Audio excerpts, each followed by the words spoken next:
एक छोटा-सा लड्डू बहुत ही हेल्थ बेनिफिट्स दे सकता है।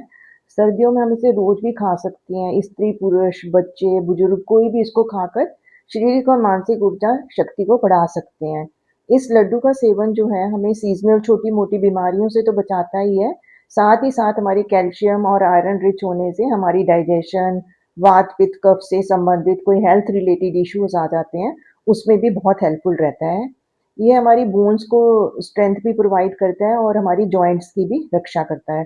कौन-कौन से इंग्रीडिएंट से मिलकर बना है ये लड्डू, क्या इसके बनाने की विधि क्या है और लड्डू को आसानी से पचाने के लिए हमने कौन-सा इंग्रीडिएंट इसमें ऐड करना है ताकि ये हमारे पचने में हेल्पफुल रहे और इसको खाने से मिलने वाले लाभ, इन सब की जानकारी इस वीडियो के माध्यम से देने के लिए मैं डॉक्टर सपना अरोड़ा, एक आयुर्वेदिक ग्रेजुएट जिसको कि आयुर्वेदिक रिलेटेड फील्ड में 35 ईयर्स से भी ज़्यादा का एक्सपीरियंस है और हमारी कंपनी इप्सा लैब्स के इरेज़र और एरोडेंट के नाम से स्किन केयर और ओरल केयर रेंज के प्रोडक्ट्स भी आते हैं।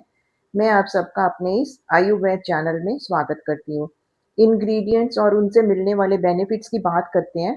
पहला इंग्रेडिएंट जो आता है, अगर हमने 1 किलो के करीब लड्डू बनाने हैं, तो उसके लिए हमें सबसे पहला इंग्रेडिएंट जो आएगा वो है बबूल की गोंद लेनी है हमने 100 ग्राम के करीब।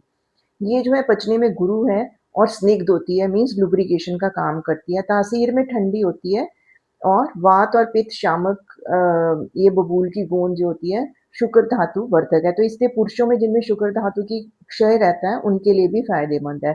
ठंडी तासीर की वजह से ये मुंह में होने वाले छालों में भी काफी प्रभावकारी रहती है। गोंद को हमने घी में मीडियम फ्लेम पर भून लेना है, भूनकर फ्राई करके अलग रख लेना है। ये जब हम इसको भूनेंगे तो ये फूल जाएगी और हमने इसको ज़्यादा तेज फ्लेम पर फ्राई नहीं करना है, नहीं तो ये बाहर से जल जाएगी और अंदर से कच्ची रह जाएगी।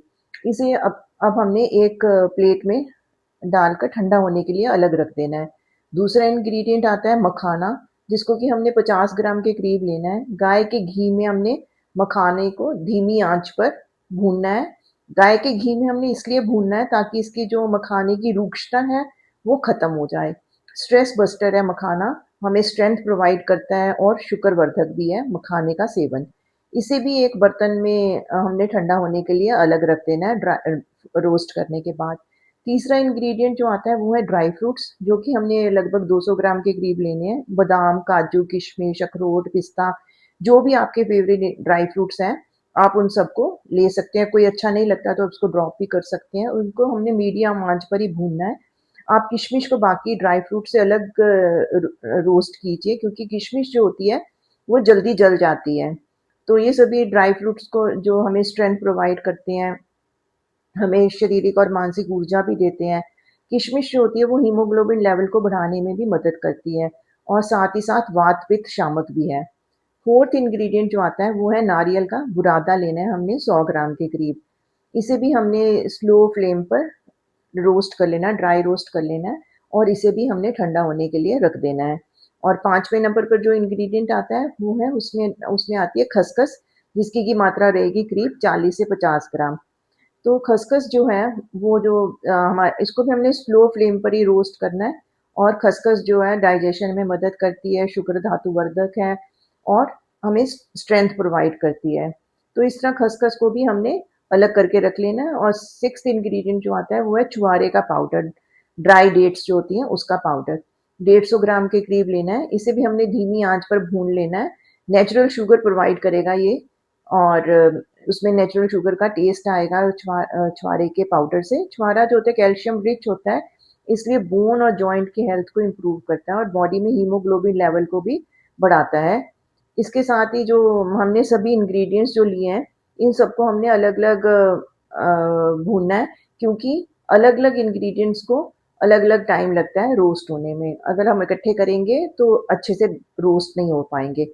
अब जैसे कि मैंने पहले बताया था कि इन सभी इंग्रेडिएंट्स को, जो कि गुरु और रुक्ष गुणों से भरपूर है, इनको पचाने के लिए, ताकि ये पचने योग्य लड्डू बन जाए और स्वादिष्ट लड्डू बन जाए, तो इसके लिए हमने एक इंग्रेडिएंट इसमें ऐड करना है, वो है लो फ्लेम पर रोस्ट की हुई सौंठ का पाउडर। 1 से 1.5 चम्मच हमने सौंठ लेना है। ये हमारी डाइजेस्टिव फायर को तो बल देता है, डाइजेस्टिव फायर को इग्नाइट करता है। ये जो ये ड्राई जिंजर ही होती है जिसको कि हम सौंठ कहते हैं और इस ये जो है किसी भी चीज़ को आसानी से पचाने में मदद करती है। अब जो पाउडर फॉर्म में इंग्रेडिएंट्स हैं, इंग्रेडिएंट्स नहीं हैं, जैसे कि गोंद होगी, ड्राई फ्रूट्स हो गए, मखाना हो गया, इनको हमने किसी मिक्सी जार में डालकर अच्छे से दरदरा पीस लेना है और सभी इंग्रेडिएंट्स को पाउडर फॉर्म और ये जो हमने अभी मिक्सी में पीसे इन सबको एक बर्तन में मिक्स कर लेना है। इन सबको बाइंड करने के लिए हमने इसमें गुड़, जो कि अगर जितना पुराना होता है उतना अच्छा रहता है, 100 ग्राम के करीब लेकर उसकी चाशनी बना लेनी है और गुड़ को मीडियम फ्लेम पर ही रखकर अच्छी कंसिस्टेंसी की चाशनी बनाकर पाउडर जो मिश्रण है उसमें डाल देना है।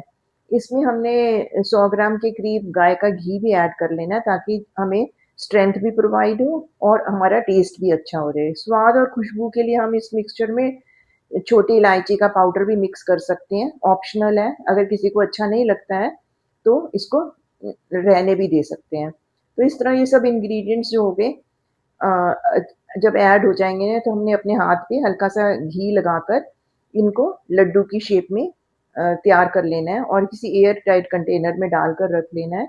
ये जो लड्डू बनाए हमने, ये अगर हम इसको एयर टाइट कंटेनर में रखेंगे तो 1-2 महीने तक खराब नहीं होते हैं। तो आप इसको किसी भी समय जो आपको सूटेबल हो, दूध के साथ या वैसे ही गर्म करके इसको, इस लड्डू को सेवन करके अपने शारीरिक, मानसिक और जो आपका बल है उसको बढ़ा सकते हैं। तो अब हम बात करते हैं कि इस लड्डू के सेवन से मिलने वाले 10 लाभ जो आयुर्वेद में वर्णित हैं।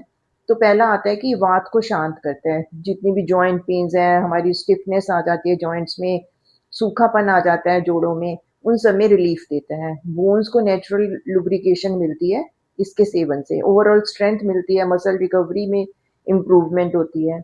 ड्राई फ्रूट्स जो होते हैं वो प्रोटीन रिच होते हैं और उनमें हेल्दी फैट्स हमें मिलते हैं। ऐसे ही तीसरे नंबर पर आते हैं इम्यूनिटी बूस्टर है। ड्राई जिंजर जो है कफ को मेल्ट करता है, सर्दी खांसी का रिस्क जो होता है वो कम करता है। खजूर जो है इसमें वो नेचुरल आयरन और मिनरल्स प्रोवाइड करता है। नारियल का पाउडर जो होता है बॉडी को ऑक्सीडेंट्स मिलते हैं। चौथे नंबर पर आता है गुड फॉर डाइजेस्टिफायर है। सौंठ जो होता है और ड्राई फ्रूट्स मिलकर गैस, ब्लोटिंग, इंडाइजेशन में मदद करते हैं। बबूल की गोंद जो होती है गट लाइनिंग को सूद करती है। पांचवें नंबर पर आता है पोस्ट डिलीवरी महिलाओं के लिए ये सूटेबल रहता है। बबूल की गोंद, ड्राई फ्रूट से टिश्यू रिपेयर होते हैं, स्ट्रेंथ मिलती है, लैक्टेशन में सपोर्ट मिलती है। खजूर जो होता है जिसको ड्राई डेट्स कहते हैं, नेचुरल स्वीटनर है, ब्लड शुगर लेवल का स्पाइक कम करता है। विंटर्स में बॉडी को वार्म एनर्जी देता है ये। सेवंथ नंबर पर आता है हेल्दी फैट्स और मिनरल से हमारी स्किन में ग्लो आता है और हेयर रूट्स जो होती हैं वो स्ट्रॉन्ग बनती हैं। बबूल की गोंद जो होती है कॉलेजन बिल्डिंग प्रॉपर्टीज के लिए जानी जाती है। आठवें नंबर पर आता है ड्राई फ्रूट्स और बबूल गम जो होते हैं हार्मोन्स के लिए भी रसायन का काम करती हैं। पीसीओएस हो, इरेगुलर पीरियड्स हो में ये हमें इनडायरेक्टली सपोर्ट करता है। और 9वें नंबर पर आता है बच्चों में सर्दी के मौसम में ये हमें गर्मी प्रोवाइड करता है और न्यूट्रिशन भी प्रोवाइड करता है बच्चों को। 10वें नंबर पर आता है वात कफ शामक है, मेटाबॉलिज्म को बूस्ट करता है। तो इस सर्दी में आप भी अपनी सेहत को नेचुरल तौर पर मजबूत बनाइए। आयुर्वेद के इस अनमोल लड्डू से सेहत को दीजिए एक नई शुरुआत। उम्मीद करती हूँ आपको ये लड्डू से रिलेटेड जो टॉपिक आज डिस्कस किया जिससे कि आप अपनी विंटर्स में हो स्ट्रेंथ को भी बढ़ा सकते हैं, आपको अच्छा लगा होगा। अच्छा लगा हो तो प्लीज़ आप इसको लाइक और शेयर कीजिए और अगर आप इस चैनल पर नए हैं तो प्लीज़ आप मेरे इस चैनल आयुर्वेद को सब्सक्राइब करना ना भूलें। मिलते हैं अगली नई जानकारी, नई वीडियो के साथ। तब तक स्वस्थ रहें, प्राकृतिक रहें और लड्डू को खूब एंजॉय कीजिए। Thank you.